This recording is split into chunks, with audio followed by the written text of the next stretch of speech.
ခမရတို့တည်ကြလားကြွက်တရေဘွားကခရုတွေလိုသုံးနေစက်တိုက်အိတ်ဖို့စိတ်ကူးရင်တော့မရှိပါဘူးဒါပေမဲ့ကဘာပေါ်မှာတော့အရေးကြီးဆုံးတတ္တဝါတွေထဲမှာပါပါတယ်ခမရတို့ထင်တာကကြွက်ဆိုရင်အိမ်ထဲမှာမထီမဲမြေပြူတဲ့အကောင်သေးသေးလေးတွေလို့ထင်ပါပါကဘာပေါ်မှာတော့ကြွက်မျိုးစိတ်ပေါင်း2000ကျော်လောက်ရှိပါတယ်အဲ့ဒါကသုံးမဲကြီးတွေလီမာတွေနဲ့ဘလက်ဝီလိုပင်းကူတွေအကုန်ပေါင်းတာထက်တောင်ပုံများတယ်ကဘာနေရာတိုင်းမှာကြွက်တွေရှိတယ်အာနာတိကမှာဝဝမရှိဘူးဆိုတာသိပေမဲ့ကြွက်တွေကတော့ကျွန်တော်တို့အားလုံးသိအောင်ရှိနေကြတာပါကြွက်ရဲ့ပထမအဆုံးစူပါပါဝါကအစိတ်တန်ခံနိုင်ရည်ပါခမရတို့ကကြွက်တွေကိုတက်ရှင်လုံးလို့ဗိုက်တာမင် A လွန်ခဲ့တဲ့ပူလာဝဝင်ရဲ့အသေးလိုမျိုးအနေရရှိတဲ့အစိတ်တွေကိုရောနှောပြီးပြစ်ကြွေးကြတယ်ဒါပေမဲ့ကြွက်အများစုကအဲ့ဒီအစိတ်တွေကိုစားပြီးရင်တော့ဘာမှမဖြစ်ပါဘူးဘာလို့လဲဆိုတော့ကြွက်တွေမှာအလွန်ကောင်းတယ်အသေးနဲ့ဇီဝကမ္မဖြစ်စဉ်တွေရှိလို့ပါတကယ်လို့ကြွက်တွေစီမှာတိုက်တီနီယန်ထက်မှာခယူသွားလာရှိရင်ခမရတို့တကယ်ကိုထွက်ပြေးရကြွက်တွေရဲ့ဘဝကမိတ်လိုက်ပြီးအမြန်ဆုံးထွက်ပြေးရတယ်ငါလိုပဲအမြဲတမ်းအမဲလိုက်ခံနေရတာပါခမရတို့ကကြွက်တွေကိုတနေ့တာရဲ့40%ကိုအိတ်ဆက်ရှင်နဲ့ကုံဆုံးတာလို့ပြောကြတယ်ဟုတ်ပါတယ်ခရုတွေလို့သုံးပုံတစ်ပုံနီးပါအိတ်ဆက်ပါတယ်ဒါပေမဲ့ကြွက်တွေရဲ့အိတ်ဆက်ရှင်ကခမရတို့ထင်းတယ်လို့မဟုတ်ဘူးခမရအေးကြီးပြတ်တဲ့နေ့မှာတစ်ခါတော့9မိနစ်လောက်မေးပြီးအိတ်ရှင်စိတ်ဖြောက်ဘူးလားကြွက်တွေအိတ်တဲ့ပုံစံကလည်းအဲ့လိုပဲခါအိတ်ရင်4စက္ကန့်ကနေ6စက္ကန့်ပဲကြာတယ်အဲ့ဒီလို4စက္ကန့်လောက်အိတ်တာကိုတရက်မှာအချိန်ရာနဲ့ရှိထက်ခါလုံးနေရတာဘာလို့လဲဆိုတော့ကြောင်ကကြိုက်မှာဆိုလို့အမဲလိုက်ကျန်းကောင်မလိုမျိုးကြွက်တွေအမားကအစာရှိလားလို့မမေးခင်အမြန်ဆုံးအစာဖြည့်ထားရလို့ပါဒါကြောင့်ကြွက်တွေရဲ့ဘဝကပြီး4စက္ကန့်အိတ်ပြီး6စက္ကန့်အိတ်ပါပဲမာရသွန်ပြေးဝဲလို့24နာရီလုံးမေးလိုက်ရတယ်ပရာရီဘိုးကြွက်မျိုးစိတ်တောင်ဒီကြွက်တွေတော့ပြင်မှမှာမဟုတ်ဘူးကဲဒါဆိုခမရတို့စိတ်ထဲကခဏလောက်ခမရတို့အိမ်ကကြွက်ဖြစ်ကြည့်ပါလားခမရရဲ့ဒီညအသက်ရှင်တန်ကြီးကိုကြည့်လိုက်ရအောင်ပါမင်္ဂလာပါကျွန်တော်ကခရစ်ပါဗီဒီယိုလေးကို VPN ကြော်ကြည့်ပြီးတော့ support ပေးခဲ့လို့ရပါတယ်ခမရကလူသားဘဝကနေရုတ်တရက်ကြွက်ဘဝကိုကူးပြောင်းလိုက်တဲ့အခါပထမအဆုံးခံစားရမှာအနမ်းပါပဲလူတွေကအိမ်ကိုတန့်ရှင်းတယ်လို့ထင်ပေမဲ့တင်တို့ကြွက်တွေရဲ့နှာခေါင်းအောင်မှာပုံနေတဲ့အစားအစာနဲ့အစိမ်းနဲ့ကြောင်ရင်ရှီယာနဲ့စတဲ့အနေနဲ့မှတ်တမ်းတွေအကုန်လုံးကိုဖတ်လို့ရနေပါတယ်။တင်ရင်နားတွေကလည်းတကယ်ကိုထက်မြက်ပါတယ်။ခရုတွေလို3နှစ်စက်တိုက်အိတ်နေတဲ့အတန်ကိုတော့တင်တို့ကြားနိုင်တယ်။ဒါပေမဲ့အဲ့ဒါကခရုမဟုတ်။လူသားတွေရဲ့ရှည်တံဖြစ်နိုင်တယ်ဆိုတာကိုတင်သိနေရပါမယ်။ပြီးတော့ခမရရဲ့အမွှေးညင်းတွေကလေထုလှုပ်ရှားမှုကိုအာရုံခံနိုင်တဲ့ရေဒါစနစ်လိုပဲနေရန်တစ်ခုရဲ့ဘေးမှာကပ်ပြီးပြေးနေတဲ့အခါမှာဘယ်နေရာမှာပုံနေတဲ့ကြောင်ရှိနေလဲဆိုတာကိုခမရရဲ့အမွှေးညင်းတွေကကြိုတင်ပြောပြနေမှာပါဒါဆိုကြွက်ဖြစ်ပြီဆိုတော့ပထမဆုံးအစာရှာထွက်ရမှာဘလက်ဝီလိုပင်ကူမာကြီးကအစာစားဖို့သူ့အထီးကိုစားတယ်လို့မျိုးတင်တို့မှလည်းရွေးချယ်စရာသိမရှိပါဘူးအစာစားရမယ်ဒါမှတင်တို့အသက်ရှင်မယ်ဒါကြောင့်ရှင်သန်ခြင်းရင်လူသားတွေစားပြီးကြံခဲ့တဲ့အကျွင်းကြံစပွဲရောက်ကြတဲ့ပေါင်မုံအစာလိုမျိုးကိုရှာဖွေရမယ်ပြီးတော့အမိုက်ပုံကိုတွေ့အောင်ရှာပါတင်းအတွက်ချွေပါမယ်ဒါပေမဲ့အမိုက်ပုံနဲ့ဝင်ရတာကလည်းမလွယ်ကူပါဘူးတိုးမဲကြီးတွေတိုက်ခိုက်နေတဲ့စစ်မြေပြင်ထက်တောင်ပိုပြီးအနေရများပါတယ်ဘာလို့လဲဆိုတော့အမိုက်ပုံထဲမှာကပ်ပွားမှုတွေရှိတယ်ပြီးတော့လူတွေချထားတဲ့အစိတ်တွေရှိတယ်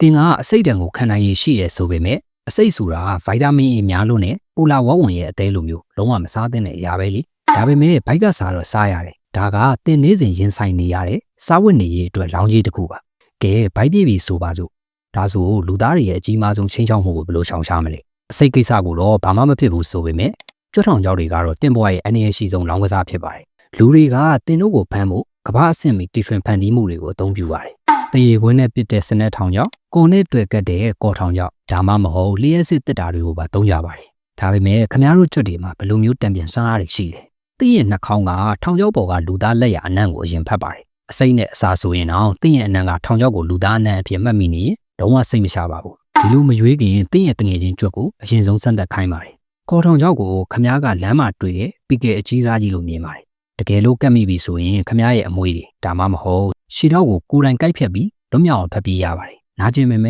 သေးပါဘူးအရေးကြီးဆုံးကမှတ်ဉဏ်ပါ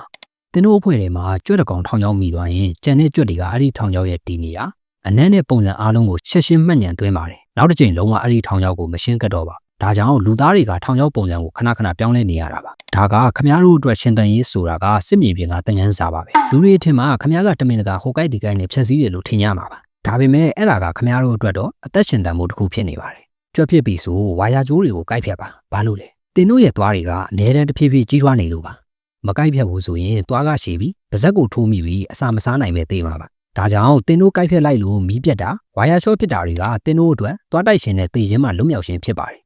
ဒါကြောင့်ကြွက်ဖြစ်ပြီဆိုကိုက်ဖို့မမိပါနဲ့ပြီးတော့ယောဂတွေခမရတို့ကဘလက်ဝီလိုပင်းကူရဲ့အစိတ်လိုမျိုးအနေရှိတဲ့ယောဂတွေကိုတည်ဆောင်လာတတ်တယ်ဒါပေမဲ့ယောဂကူးဆက်စေခြင်းလို့တည်လာတာမဟုတ်ဘူးလူတို့ရဲ့စွန့်ပစ်ထားတဲ့အမိုက်ပုံတွေ မတန်ရှင်းမှုတွေကြောင့်ခမ ्या ကပိုးမားတွေရဲ့ခြင်းမောင်းဖြစ်လာရတာပါဒီလိုမျိုးတွေကြားကနေပဲခမ ्या ကမိတ်လိုက်ဖို့အကြောင်းဖန်လာပါတယ်ခမ ्या ရဲ့ဘဝကမိတ်လိုက်ပြီး24နာရီလုံးလုံးအနားယူရတဲ့ Prairie Vole ကြွက်မျိုးစိတ်လို့တော့မဟုတ်ဘူးခမ ्या တို့ကအလွန်လင်းမြန်ပြီးမျိုးပွားရသူတွေပါဘာလို့လဲဆိုတော့လူတွေအိမ်ထဲမှာခမ ्या တို့ရဲ့တက်တန်းကအရန်တူတောင်းနေလို့ပါအိမ်ထဲမှာရှိရဲ့ကြောင်ကြွက်ထောင်ကြောင်ဒါမှမဟုတ်အစိတ်တစုံတရာကြောင့်ခမ ्या တို့ရဲ့မျိုးဆက်မပြတ်စီအောင်အမြန်ဆုံးမျိုးပွားထားရပါတယ်ဒါကြောင့်ကြွက်တရဲ့မိတ်လိုက်ရှင်ကအင်္ဂလာဖစ်ထီလိုမျိုးတက်ကိုစွန်ပြီးကပ်ပါလောက်တာမျိုးမဟုတ်ပေမဲ့အလင်းမြန်ဆုံးနဲ့အထီရောက်ဆုံးဖြစ်ဖို့ပဲလိုတာပါဘာလို့လဲဆိုတော့အိတ်ဆက်ရှင်4စက္ကန့်ကနေဘယ်ချိန်ဘာဖြစ်ပြတ်သွားမှမသိလိုက်နိုင်လို့ပါခမ ्या တို့အိမ်ကျဘွားမှာနောက်ထပ်ထူးခြားချက်တစ်ခုလည်းရှိပါသေးတယ်လူတွေကလှုပ်ဝက်ချက်တွေကိုဖုံးနဲ့ပြောဖို့တတိထားကြပေမဲ့ခမ ्या တို့ကတော့အနမ်းနယ်ပဲစကားပြောပါတယ်ကြွက်ထီတွေကပိုင်နဲ့နယ်မြေကိုတတ်မှတ်ဖို့သူတို့ရဲ့စီးကိုနေရာတကာမှာအဆက်ရှားထားပါတယ်အဲ့ဒီရဲ့စီးရဲ့အနမ်းကနေတဆင်တခြားကြွက်တွေကိုဒီနေရာကငါပိုင်နေငါကအင်အားကြီးရဲဆိုတာကို Twitter မှာပို့တင်တယ်လို့မျိုးအဆက်မပြတ်ဆက်သွယ်ပြောဆိုနေရပါ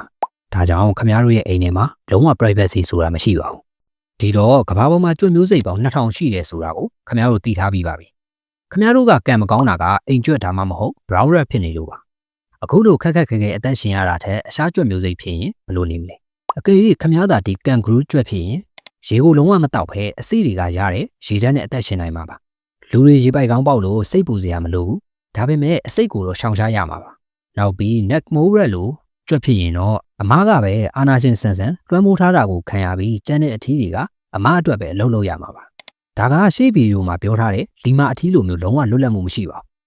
နောက်ဆုံးစပားကြွက်ဖြစ်ရင်တော့ရေပေါ်လမ်းလျှောက်နိုင်တဲ့ခရုလိုမျိုးရေကူးနိုင်မှာပါအိမ်နာခွက်ထဲကနေဆင်းပြီးလူတွေကိုဒုက္ခပေးဖို့လွယ်ကူသွားပေမဲ့တခုတတိထားရမှာကရေထဲမှာပူလာဝက်ဝုံနေမရှိပေမဲ့ရေမွေတွေကတော့အမြဲရှိပါတယ်ဒါကြောင့်တင့်ရဲ့အိမ်ကျွက်ဘဝကခက်ခဲပေမဲ့အနည်းဆုံးတော့ Nick Moore လိုမျိုးအမရဲ့ကျွန်အဖြစ်လုံးဝမရောက်သေးဘူးဆိုတော့တက်တာရကြနိုင်ပါတယ်အကယ်၍များနောက်တစ်ခါခမ ्या တို့အိမ်မှာကြွက်ကိုမြင်ရင်ကျွက်မျိုးစိတ်2000ကျော်တဲကအစိတ်ရန်သူမီးနဲ့ရေတို့အိတ်ဆက်ရှင်ကိုကြော်လာပြီးအသက်ရှင်ကျင်ရစ်ခဲ့တဲ့သူရဲကောင်းတဦးဆိုတာကိုသတိရပေးပါလို့မေတ္တာရက်ခံခြင်းပါတယ်ကျွန်တော်ကိုမေးနေကြလို့ပါကျွန်တော်ကဘယ်တင်တန်းစင်မှမဟုတ်ပါဘူးခင်ဗျာပြီးတော့ကျွန်တော် copy လုပ်ပြီးတင်နေတာလည်းမဟုတ်ပါဘူးကျွန်တော် idea နဲ့လာတဲ့ script တွေကိုမိတ်ဆွေတို့ကိုတင်ဆက်ပေးနေခြင်းဖြစ်ပါတယ်ဒီလိုဗီဒီယိုတွေလုပ်ဖို့အတွက်ကျွန်တော်ကိုယ်တိုင်လည်း YouTube ကနေလေ့လာခဲ့ရတာပါပြီးတော့ကျွန်တော်ဒီလိုဗီဒီယိုတွေအမြဲတင်ဆက်နိုင်အောင်ဗီဒီယိုလေးတွေကို VPN လေးကြော်ကြည့်ပြီး support ပေးခဲ့လို့ရပါတယ်အခုလိုအဆုံးထိဗီဒီယိုလေးကိုကြည့်ရှုပေးကြလို့ကျေးဇူးတင်ပါတယ်ခင်ဗျာနောက်ဗီဒီယိုတွေမှာထပ်တွေ့ကြပါမယ်ကျွန်တော်က Chris ပါ like and subscribe လုပ်ဖို့မမေ့သွားပါနဲ့ဦးနော်